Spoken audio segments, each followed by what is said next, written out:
सबसे पहले आज हम आप लोगों को बहुत छोटी पॉइंट से लेकर चलेंगे और बहुत बड़ी पॉइंट तक पहुंचेंगे। तो आप लोगों ने देखा होगा ऐसी आकृति बनी रहती है कहीं कहीं पर। इसका भी उपयोग होता है, जैसे कोई कुआं है या कोई तालाब है या कोई शौचालय का गोल गड्ढा है या उसके ऊपर का कोई ढक्कन है या कुआं का ढक्कन है। तमाम आकृतियां आप लोग गोल देखे होंगे, जिसका हमको क्षेत्रफल निकालना रहता है, पूरा उसका क्षेत्रफल निकालना रहता है, उसका पूरा परिमाप निकालना रहता है और उसका व्यास निकालना रहता है और उसका त्रिज्या भी निकालना रहता है।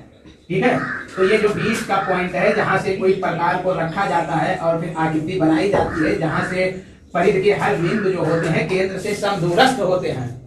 ये है आपका परिधि। क्या है? परिध।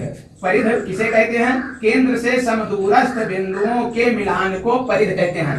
यानी यहाँ से ऐसे ऐसे पॉइंट रखते आप चले जाए, एक एक करके बिंदु रखते चले जाए और सब इससे समान दूरी पर हों तो उसे क्या कहेंगे? परिध कहेंगे। यानी केंद्र से समदूरस्थ सभी बिंदुओं के समूह को या पथ को क्या कहेंगे? हम परिध कहेंगे। केंद्र से समदूरस्थ सभी बिंदुओं को क्या कहते हैं? परिध कहते हैं। परिध। और त्रिज्या किसे कहते हैं? केंद्र से परिधि के किसी भी बिंदु को मिलाने वाली रेखा को हम त्रिज्या कहते हैं। जैसे यहाँ पर एक बिंदु ले लिया गया ये, और ये सेंटर है आपका वो से ये को मिला दिया, यही बन गया त्रिज्या। जैसे साइकिल की तीली, मोटरसाइकिल की तीली, देखियो बीच में ध्रुव होता है, जैसे हब कहते हो, सेंटर कहते हो, चारों तरफ रिम होती है, रिम को और ध्रुव यानी पोल हब जो होता है उससे जोड़ दिया जाता है, वही तीली होती है, उसी को शुद्ध भाषा में त्रिज्या कहते हैं। और जब यहाँ पर माना एक बिंदु बी है, यहाँ पर एक बिंदु सी है, तो परिधि के दो बिंदु से एक रेखा खींची जाए जो सेंटर अर्थात केंद्र से होकर जाए तो उसी को हम व्यास कहते हैं। क्या कहते हैं? व्यास कहते हैं। यानी और यदि परिधि के दो बिंदुओं को आपस में मिला दिया जाए जो सेंटर से ना जाए तो उसे जीवा कहते हैं। क्या कहते हैं? जीवा। अब जीवा के माध्यम से भी हम व्यास की परिभाषा दे सकते हैं। वह जीवा जो केंद्र से होकर जाती है, वह जीवा जो केंद्र से होकर जाती है उसी को हम व्यास कहते हैं। व्यास किसके बराबर होता है? इसमें दो त्रिज्याएं हैं, एक ओसी और एक ओबी। तो बीसी बराबर हो जाएगा ओबी और ओसी के। तो ओबी और ओसी दोनों बराबर हैं क्योंकि त्रिज्याएं हैं, अर्थात एक व्यास में दो त्रिज्या होती है ना। तो व्यास जब निकालना होगा, व्यास निकालना होगा तो हम कहेंगे इसको 2r। क्या कहेंगे? 2r। यानी r मीन रेडियस मतलब त्रिज्या को दूना कर देते हैं तो क्या मिल जाता है? व्यास। और इसके जो चारों तरफ की लंबाई होती है इसी को हम कहते हैं वृत्त का परिमाप या तो कहते हैं परिध। यदि हमको परिध निकालना होता है, परिध क्या निकालना होता है? परिध। तो परिध को हम निकालते हैं 2πr से। 2πr से जहाँ पाई बराबर होता है 22/7। पाई का मान कितना होता है? 22/7। पाई का मान 22/7 होता है। 3.14 कितना लिखेंगे? या तो लिख सकते 3.14 इसका मान होता है और या तो लिख सकते हैं 22/7। अब यदि हमको त्रिज्या दिया हो तो व्यास निकाल सकते हैं, व्यास दिया हो तो त्रिज्या निकाल सकते हैं और त्रिज्या दिया हो तो हम परिध भी निकाल सकते हैं। क्या निकाल सकते हैं? परिध भी। और यदि इसका पूरा का पूरा क्षेत्रफल निकालना है, अभी इसका हम एप्लीकेशन अनुप्रयोग भी बताएंगे। वीडियो पूरा आप देखते रहें, आपको बहुत अच्छी ज्ञान मिलने वाली है, छोटी से बड़ी ज्ञान मिलेगी आपको। तो इसका यदि हमें वृत्त का क्या निकालना हो? क्षेत्रफल। वृत्त का क्षेत्रफल निकालना हो तो इसको हम लिखेंगे πr²। पाई का मान तो आप देख ही रहे हैं, आर मतलब होता है जो त्रिज्या दिया हो। और वृत्त से संबंधित इतने ही सवाल आते हैं, वृत्त की रचना करने को आएगा और वृत्त से संबंधित बहुत बहुत बड़े बड़े कंपटीशन में भी सवाल आते हैं, उसे भी अभी हम बताएंगे। पहले आप इतना चीज जो सीख रहे हैं उसे ध्यान में रखे रहें। अभी इस पर हम आपको तीनों सूत्र पर 3 अनुप्रयोग एप्लीकेशन बताएंगे, फिर इसके बाद में धीरे धीरे इसे हम टप करते चलेंगे। वीडियो देखते रहें। उदाहरण के तौर पर देखिए एक वृत्त दिया हुआ है और वृत्त का जो त्रिज्या है ये मान लिया 5 सेंटीमीटर दिया है। कितने सेंटीमीटर? 5 सेंटीमीटर। अब आपसे पूछा जाए कि इसका व्यास बताओ। क्या बताओ? व्यास बताना है। तो व्यास बराबर होता है 2r। फिर बराबर हो जाएगा 2 गुणे r का मान कितना हो जाएगा? 5 cm। फिर बराबर हो जाएगा 5 को 2 से मल्टीप्लाई गुणा करेंगे आएगा 10 अर्थात 10 सेंटीमीटर। अब ये तो सवाल हो गया। अब मैं चलता हूँ इस सवाल पर। अब उदाहरण के तौर पर एक वृत्त दिया हो और जिसका व्यास दे दिया जाए कितना है? जिसका व्यास 14 सेंटीमीटर है। कितना हो गया? 14 सेंटीमीटर हो गया इसका व्यास। अब हमें क्या निकालने को बताया जाए? परिध। पूछा जाए इसका परिध बताओ। तो परिध बराबर होता है 2πr। तो यहां से यहां तक जो दिया है ये हो गया 2r। क्या हो गया 2r। तो 2 और r का मान कितना लिख देंगे 14 और पाई का मान 22/7। यदि ऐसा आप ना समझ पा रहे हो तो समझे व्यास कितना दिया है 14, तो इसका r कितना हो जाएगा 7। अब आप समझ गए होंगे आसानी से। व्यास इसका d कितना दिया है 14, तो r बराबर क्या होता है d/2 यानी 14/2 बराबर कितना हो जाएगा 7। तो r का मान 7 आ गया। अब यहाँ पर हम मान रख देंगे 2 का मान 2 लिखेंगे, पाई का मान लिखेंगे 22/7 और r का मान हम लिख देंगे 7। यह 7 से 7 कैंसिल हो जाएगा, 2 को 22 से गुणा करेंगे आ जाएगा 44। कितना आ जाएगा 44। यदि यह सेंटीमीटर में दिया है तो सेंटीमीटर लिख देंगे, यदि मीटर में दिया होता तो मीटर में लिख देंगे। ठीक है, बात समझ में आ रही है। फिर चलिए दूसरा चीज बता रहा हूँ। देखिए यदि एक ऐसे ही वृत्त दिया हुआ है और जिसकी त्रिज्या दे दिया गया 7 सेंटीमीटर। कितने सेंटीमीटर 7 सेंटीमीटर। अब पूछा जाए कि इसका पूरा क्षेत्रफल बताइए कितना होगा। यदि इसका क्षेत्रफल निकालना हो तो आप क्या करेंगे, इसे बर्नौली का एलिपर्स से इसका व्यास निकालेंगे, व्यास का आधा करके हम त्रिज्या निकाल लेंगे। लेकिन परीक्षा में ऐसा हम प्रयोग करने को नहीं आएगा, वहां पर क्या करना रहेगा दिया रहेगा। तो यहाँ r बराबर कितना दिया है 7। इसका क्षेत्रफल निकालना है तो क्षेत्रफल अर्थात एरिया निकालने का सूत्र क्या होता है पाई r²। तो पाई का मान रखेंगे 22/7 गुणे r का मान दिया है 7, लेकिन स्क्वायर होने के नाते लिखेंगे 7 गुणे 7। एक 7 से एक 7 कट जाएगा और 22 सत्ते 154। अब जो सेंटीमीटर में दिया है जब एरिया क्षेत्रफल निकालेंगे तो इसे लिखेंगे सेंटीमीटर स्क्वायर। इसका उत्तर ये हो गया। अब वीडियो देखते रहे, ऐसे ही वृत्त से संबंधित और सब बातें भी बताता हूँ, उसका अनुप्रयोग बताता हूँ। थोड़ा 1 सेकंड का टाइम दीजिए। उदाहरण के तौर पर जैसे कहीं पर तालाब बना हुआ है। अब तालाब के अंदर पील के त्रिज्या आप नहीं नाप सकते हो क्योंकि उसमें मगरमच्छ है, तो आप तालाब के चारों ओर जाकर के उसकी परिध माप सकते हो। नहीं, परिध भी हम नहीं माप पाएंगे क्योंकि इधर जो तालाब है इसके इधर सब मकान बने हैं या जंगल है जिसमें शेर है, तो हम परिध भी नहीं नाप सकते हैं। तालाब में पील करके जा करके हम त्रिज्या भी नहीं नाप सकते हैं। और हमें देखना है ये तालाब जो है इसका क्षेत्रफल कितना है, कितने बीघे में पूरा तालाब है। तो इसके लिए आपको करना क्या होगा, जहां पर गुंजाइश हो, जैसे यहाँ पर गुंजाइश है, यहाँ पर यानी एक डंडा गाड़िए, उसमें एक रस्सी बांधिए, फिर आपको रस्सी ऐसे लेते लेते चले जाना है। जैसे आप यहाँ पहुंचोगे रस्सी इतना आएगी, आप यहाँ जाओगे इतना रस्सी बढ़ रही है, यहाँ गए और बढ़ गई रस्सी, यहाँ पर पहुंचोगे और बढ़ गई रस्सी, यहाँ पर पहुंचोगे सबसे बड़ी हो गई रस्सी, इधर जाने लगोगे तो छोटी हो जाएगी और उधर जंगल भी पड़ जाएगा। तो यहाँ से यहाँ तक आप जो सबसे बड़ी लंबाई होगी एक बिंदु से इसके सभी बिंदु को तलाश करेंगे, जहाँ पर सबसे बड़ा बिंदु होगा वही व्यास होगा, उसे आधा करके फिर रस्सी को इधर खींच करके और उसे नाप लेंगे। माना ये कितना कहा गया 54 मान लिया मीटर है तो 27 आ जाएगा इसका त्रिज्या। हम ऐसे निकाल सकते हैं। और यदि इसमें सूखा है, टिलने का गुंजाइश है, तो हम त्रिज्या पिलकर नाप सकते हैं। या तालाब में टिलना नामुमकिन है, चारों तरफ हम टहल सकते हैं, तो भी हम परिध निकाल लेंगे। परिध के माध्यम से त्रिज्या निकालकर क्षेत्रफल बता देंगे। ऐसा भी हो सकता है कि तालाब में मगरमच्छ हो और उसके अंदर पिलना नामुमकिन है और जंगल यहाँ तक लगा है, यहाँ तक जंगल लगा है। अब क्या करोगे आप, इतने से ही आपको नापना रहेगा। तो इसके लिए हमें सिस्टम क्या करना होगा, यहाँ पर एक मान लिया कोई एक पेड़ को हम बना लेंगे कि यहाँ पर एक पेड़ है और यहाँ पर एक हम डंडी लगाएंगे, इसको मान लिया ये, पर इसके माध्यम से हम वहां पर ऐसे देखेंगे एक सिधाई में एक डंडी यहाँ लगाएंगे, फिर ऐसे तालाब के साइड में चले जाएंगे, यहाँ पहुंचे, यहाँ पर पहुंचने के बाद एक डंडी लगा देंगे, एक झंडी लगा देंगे, फ्लैग झंडा लगा देंगे, छोटा डंडा गाड़ देंगे, कुछ भी करिए। फिर उसी बिंदु को आप देखिए यहाँ पर, फिर इस कोण को आप एक चित्र बना करके या अपने माइंड से कल्पना करके निकालिए। यदि यह कोण आपका कितना आ गया, माना 30 अंश है, कितना है 30 अंश है, तो आप समझ जाइए कि जो सेंटर का कोण है वो कितना होगा 60 अंश होगा। क्योंकि आपने एक प्रमेय पढ़ा होगा कि परिध पर बना कोण केंद्र पर बने कोण का आधा होता है, या केंद्र पर बना कोण परिध पर बने कोण का गुना होता है। ये भी परीक्षा में निकालने को आता है, जितने अंश का यहाँ कोण होगा उससे ये कोण ज्यादा होगा। तो आप इस परिध को नाप सकते हो। इसे आप नापा, मान लिया कितना फैला, ये मान लिया 12 मीटर है। कितने मीटर, 12 मीटर है। अब इसी के माध्यम से हम त्रिज्या भी निकाल लेंगे और परिध भी निकाल लेंगे। कैसे निकाल लेंगे, वीडियो पर आप बने रहें, वीडियो देखते रहें, इसमें हम बहुत टिककर बहुत अच्छी चीज बताएंगे। जो बड़ी बड़ी प्रतियोगिता में बैठो तो ऐसा ही बनकर आएगा, ऐसे बना होगा, फिर लिखा होगा कि ये से बी तक जो चाप खंड है वो 12 मीटर है और केंद्र का कोण भी नहीं देगा, यहाँ का कोण दे देगा 30 अंश है। तो आप इस सवाल को कैसे लगाएंगे, देखिए यहाँ पर 30 है तो आप समझ गए यहाँ पर 60 है, क्योंकि यहाँ पर में आपने पढ़ रखा है कि केंद्र पर बना कोण परिध पर बने कोण का दुगना होता है। तो ये 30 है तो कितना हो गया 60।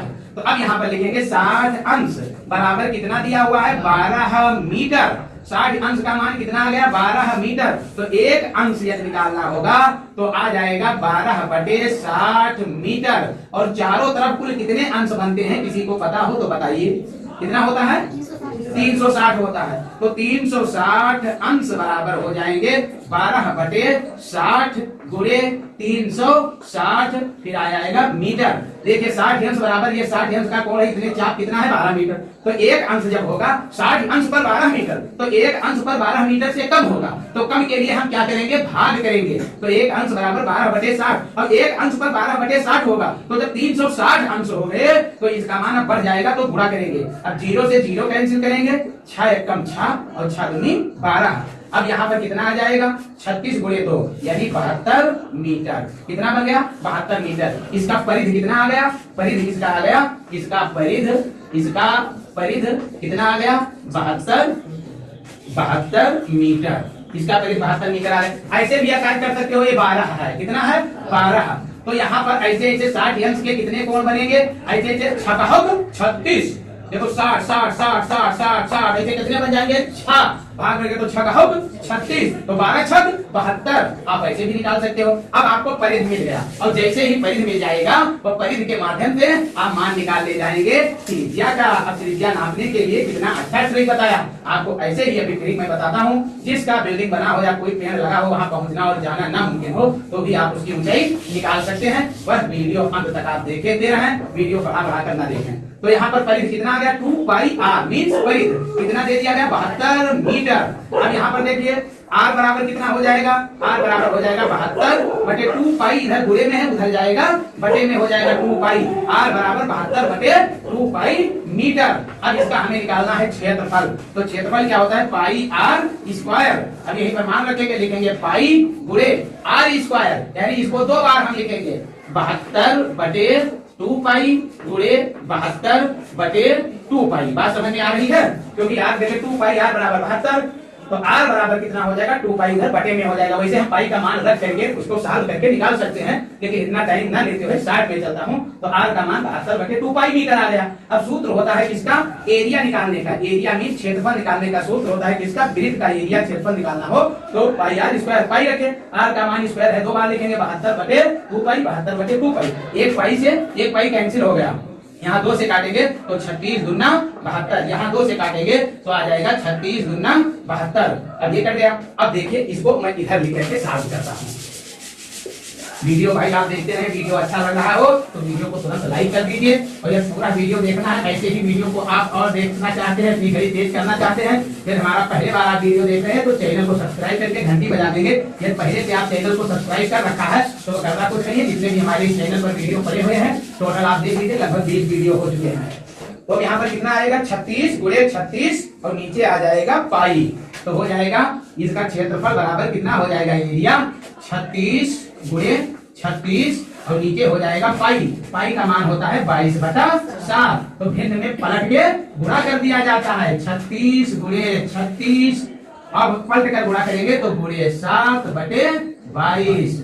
अब इसी को 11 दूना 22, 18 दूना 36। 36 को 18 से गुणा करेंगे, फिर 7 से गुणा करके फिर 11 से भाग दे देंगे, भाई इसका क्षेत्रफल आ जाएगा। चलिए आप वीडियो देखते रहिए, मैं आपको और बहुत अच्छी अच्छी चीजें वृत्त से संबंधित बताने वाला हूँ, आप देखते रहिए। चलिए आप लोग देखते रहे वीडियो को। कभी कभी परीक्षा में ऐसे भी दे दिया जाता है, एक वृत्त बना देगा। क्या बना देगा, एक वृत्त, इसका सेंटर होगा, ऐसे बना रहेगा परीक्षा में, ऐसे बना दिया गया। ये एक क्लास का ग्राफ है, किसका, एक क्लास का। ये कितना है, ये मान लिया 45 अंश है। ये कितना है, ये मान लिया गया 40 अंश है या 48 अंश है। और ये मान लिया गया 90 अंश है, ठीक है। और ये इधर कुछ नहीं लिखा है कितने अंश है, इतना बना दिया। इतने बच्चे जो है क्लास में क्या हुए, फेल हो गए। ये फेलियर का ग्राफ है, इतना बच्चे क्लास में फेल है। और इतना बच्चे सेकेंड डिवीजन पास हुए हैं। कितने डिवीजन, सेकेंड डिवीजन पास हैं। और ये इधर बच्चे क्या है, थर्ड डिवीजन पास हैं। और इतने बच्चे जो हैं ये सब फर्स्ट डिवीजन है, फर्स्ट डिवीजन पास हैं। ये भी पास है लेकिन फर्स्ट डिवीजन, ये भी पास लेकिन सेकेंड डिवीजन, ये भी पास लेकिन थर्ड डिवीजन। और ये कितने हैं, सबके सब फेल हैं। और विद्यालय में कुल छात्र, कुल स्टूडेंट, कुल विद्यार्थी, हर स्टूडेंट कितना है 720 है। अब आपको बताना है कि विद्यालय में कितने बच्चे फेल हैं, कितने बच्चे फर्स्ट डिवीजन आए हैं, कितने थर्ड डिवीजन हैं और कितने बच्चे सेकंड डिवीजन हैं। आप लोग इसे लगा ले जाओगे। आपने बहुत ब्रिज पढ़ा होगा, लेकिन अब मैं बताने जा रहा हूँ, उसे देखिए भी ब्रिज से संबंधित कितनी अच्छी अच्छी चीज बताता हूँ। तो सर्वप्रथम ये कितना अंश है इसे आप देखें और चाहे तो देखें, अन्यथा फर्स्ट सेकंड थर्ड के जो बच्चे पास मिल जाएंगे उन बच्चों को उनसे घटा दिया जाएगा और फेल बच्चे निकल आएंगे। तो देखिए यहाँ पर क्या कहता है कि कुल टोटल कितने अंश होता है 360। तो 360 अंश बराबर कुल कितने बच्चे 720। 720 स्टूडेंट, यस विद्या समझ जाए स्टूडेंट। 360 यानी टोटल के टोटल पास हो जाते फर्स्ट ही डिवीजन, तो ये सब कॉलम बनाने की जरूरत नहीं थी। यानी टोटल वृत्त में कितने अंश बनता है 360। टोटल विद्यालय में कितने बच्चे हैं 720। अब यहाँ पर हम निकालेंगे एक अंश बराबर कितना हो जाएगा 720 स्टूडेंट्स बटे 360 अंश। इसे 360 को 36 दूना 72, 0 से 0 कट गए 2 स्टूडेंट, यानी एक अंश बराबर कितना हो गया 2 स्टूडेंट। अब देखिए फर्स्ट डिवीजन कितने बच्चे हैं, फर्स्ट डिवीजन 90 अंश, यानी 90 25 25 मत समझ लेना, ये S5 स्टूडेंट लिखा हूं तो 36 दूना 72। ठीक, तो अब यहाँ पर एक अंश बराबर 2 स्टूडेंट। तो यहाँ पर फर्स्ट डिवीजन वाले कितने अंश पाए हैं 90, तो 9 दून 18 हैं, 180 स्टूडेंट फर्स्ट आए हैं, सॉरी 180 स्टूडेंट फर्स्ट पास हुए हैं। अब सेकंड देखता हूँ, बात समझ में आ गया। सेकंड देखिए 45 अंश है, तो 45 दूना 90 स्टूडेंट्स। अब देखिए थर्ड डिवीजन 48 हैं, थर्ड डिवीजन कितने हैं 48, तो 48 दूना 96 स्टूडेंट्स। अब बकाया स्टूडेंट जो फेल हुए हैं वही कितना अंश है, चाहे 360 अंश में से इन अंशों को घटाकर उसे निकाल कर बना सकते हैं, और चाहे जितने टोटल पास हुए हैं इनको जोड़ करके 720 में से घटा सकते हैं। तो अब चलिए 90 या है 45 या है 45, इसे मानिए तो हो जाता 180, लेकिन अब कितना बन गया 183। 183 अंश बच्चे पास हुए, तो फेल कितने अंश हुए, तो 187। यहाँ पर फेल लिख दीजिए 177। फेल कितने हो गए 177 अंश फेल हुए, अर्थात 177 अंश फेल हुए। इससे तात्पर्य है कि एक अंश पर 2 स्टूडेंट आते हैं, तो इसको दूना कर देंगे, 7 दून 14 का 4 और 7 दून 14 और 1 15 और 7 और 2 से गुणा कर रहा हूँ और 2 1 कम 2 और 1 3, 17 दूना 34, 7 दूनी 14, अर्थात 354 स्टूडेंट फेल हो गए। आप लोगों को अच्छा लगा? आपने कभी ऐसा सवाल देखा होगा तो भी कमेंट में लिखे, नहीं देखा होगा तो भी लिखे। ये बड़ी बड़ी प्रतियोगिता और कंपटीशन में आता है, ये ग्राफ के माध्यम से गणनाएं दर्शाई जाती हैं। यह एक वृत्त है, यह एक वृत्त है। अब बहुत से लोग ये भी नहीं समझ पाते हैं कि वृत्त खंड किसे कहते हैं। तो उदाहरण के तौर पर देखिए, मैं एक निशान बना रहा हूँ ये, और यहाँ पर एक बिंदु परिधि पर लिया B, इसका सेंटर माना हम क्या हो गया वो, और इस एरिया को जो मैंने डॉट डॉट कर दिया, इसे हम क्या कहेंगे। कंपटीशन प्रतियोगिता में ऐसे ही चित्र बन के आएगा, यह चित्र नहीं बना रहेगा तो बताएगा जीवा। AB को क्या बोलेंगे जीवा, और परिधि के बीच में घिरे हुए क्षेत्रफल को हम क्या कहते हैं। ऐसे भी पूछ सकता है कि जीवा और परिधि या चाप के बीच से घिरे हुए क्षेत्रफल को हम क्या कहते हैं। या तो चित्र बनाकर पूछ देगा कि पूरे वृत्त के अंदर जो भी डॉट डॉट कर रखा है उसे हम क्या कहेंगे, कहेंगे उसे हम वृत्त खंड या त्रिज्या खंड, चार विकल्प देखिए, या कहेंगे लघु त्रिज्या खंड, या कहेंगे दीर्घ त्रिज्या खंड, दीर्घ त्रिज्या खंड। अब चारों विकल्प में आप बताएं हम इसे क्या कहेंगे, ये कि बी या सी या डी, कौन सा विकल्प कहेंगे, ये खंड। तो ये क्या हो जाएगा वृत्त खंड हो जाएगा। अब त्रिज्या खंड किसे कहते हैं, एक कोई मान लीजिए ये है त्रिज्या और ये है त्रिज्या, त्रिज्या के बीच में जो खंड होता है इसे हम कहते हैं त्रिज्या खंड। जीवा से जो क्षेत्रफल लिया जाता है उसे कहते हैं वृत्त खंड, और जो त्रिज्या के बीच से क्षेत्रफल लिया जाता है उसे कहते हैं त्रिज्या खंड। इससे संबंधित भी सवाल आता है, उसे मैं भी बताने जा रहा हूँ, आप वीडियो देखते रहना। एक वृत्त बना दिया जाता है ऐसे करके, फिर उसके बीच में एक सेंटर दिया जाता है, उसकी त्रिज्या 14 सेंटीमीटर लिख दी गई है। फिर ऐसे करके एक एरिया को घेर दिया जाता है, और इस एरिया को घेर करके इधर ऐसे पार्ट कर दिया जाता है, और इधर का जो कोण है उसे 270 अंश लिख दिया जाता है। अब पूछा जाता है ए और बी दो, यहाँ पर वो लिख देंगे ए ओ और बी ओ त्रिज्याओं के बीच घिरे हुए त्रिज्या खंड का क्षेत्रफल बताइए कितना होगा। तो इसके लिए सूत्र क्या होता है, देखिए पूरे वृत्त का क्षेत्रफल कितना हो जाएगा, पाई आर स्क्वायर। क्या हो जाएगा, पाई आर स्क्वायर। अब अंशों पर डिपेंड करता है, तो जितने अंश का आपको निकालना हो वो अंश ऊपर रखेंगे और टोटल 360 अंश नीचे रखेंगे। तो ये 270 अंश का है, तो ये बाकी कितने अंश हो जाएगा, 90 अंश, तभी तो 360 बनेगा। तो ये हो जाएगा 90 अंश बटे 360 अंश।